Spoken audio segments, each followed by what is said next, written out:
Bonjour, bienvenue sur cette première leçon, ce tutoriel sur le logiciel 3D Slicer. Donc vous allez commencer par ouvrir le logiciel, vous allez obtenir la fenêtre qui est actuellement affichée. Le menu ici permet de situer la fonction de Slicer, vous êtes dans Welcome to Slicer. Et là, donc, il faut importer des données. Pour cela, vous avez une première possibilité, c'est de charger des données d'ICOM. Donc, si vous cliquez sur le bouton « Charger des données d'ICOM », vous allez chercher une série de DICOM que vous avez enregistrées. Mais je vais vous proposer plus simple, c'est de télécharger directement des données exemples qui sont contenues dans le logiciel et vous allez cliquer ici sur « City Cardio ». En ce faisant, vous allez immédiatement charger dans les fenêtres de droite les coupes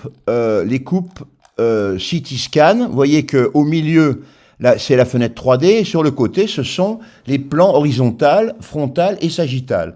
Pour manipuler les fenêtres, vous pouvez déplacer la coupe en appuyant sur le roller. Du côté, avec le bouton de droite, vous pouvez zoomer et dézoomer. Et avec la roulette, vous pouvez déplacer la coupe ou bien utiliser le slicer qui est au-dessus. Donc, vous pouvez choisir la coupe que vous souhaitez. Alors, ensuite, nous allons aller dans la fenêtre principale et choisir la fonction Segment Editor. Ici, nous allons montrer comment faire une segmentation globale qui peut être extrêmement utile pour produire des objets 3D. Et pour cela, nous allons utiliser la fonction threshold, la fonction seuillage. Il faut tout d'abord, pour pouvoir accéder à ces fonctions et à ces sélections, il faut créer un nouveau segment. Ce segment, nous pouvons l'appeler masque, car il peut servir ensuite de masque à nos travaux ultérieurs. Et donc, nous allons expérimenter la fonction threshold seuillage. Donc, vous cliquez sur la fonction threshold seuillage, vous déplacez vers le haut la fenêtre pour avoir accès au choix du threshold range, comme vous le voyez ici. Donc, vous voyez ce qui se passe sur les fenêtres de droite. Vous avez la sélection des pixels de densité correspondante à ce niveau qui clignote en vert.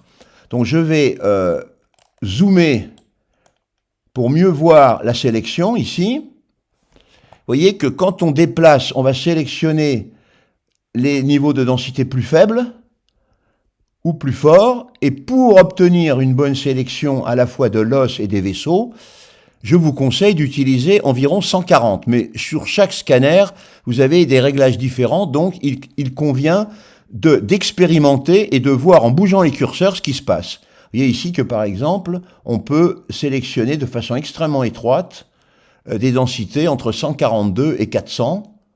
Mais il est vrai que le mieux, c'est d'aller jusqu'en haut, donc entre 140 environ et 3500.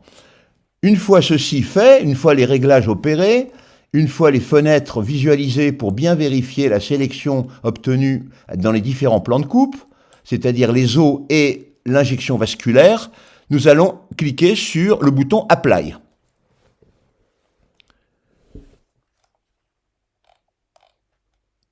Et ensuite, sur « Show 3D ».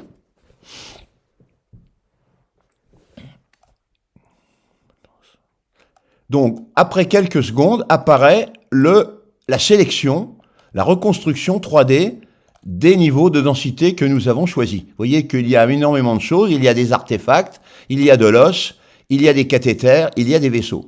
Donc, dans un deuxième temps, nous allons essayer de sélectionner et de nettoyer les différentes choses et nous allons voir quels sont les outils à notre disposition. La première des choses à faire ici, vous voyez, c'est que probablement tous ces éléments osseux et vasculaires se touchent, constituent une très grande entité. Vous avez des cathéters en avant, vous avez des artefacts en arrière. Donc, nous allons utiliser la fonction Island. Si nous utilisons la fonction Island et que nous choisissons Keep Largest Island, nous allons garder les sélections principales. Nous pouvons aussi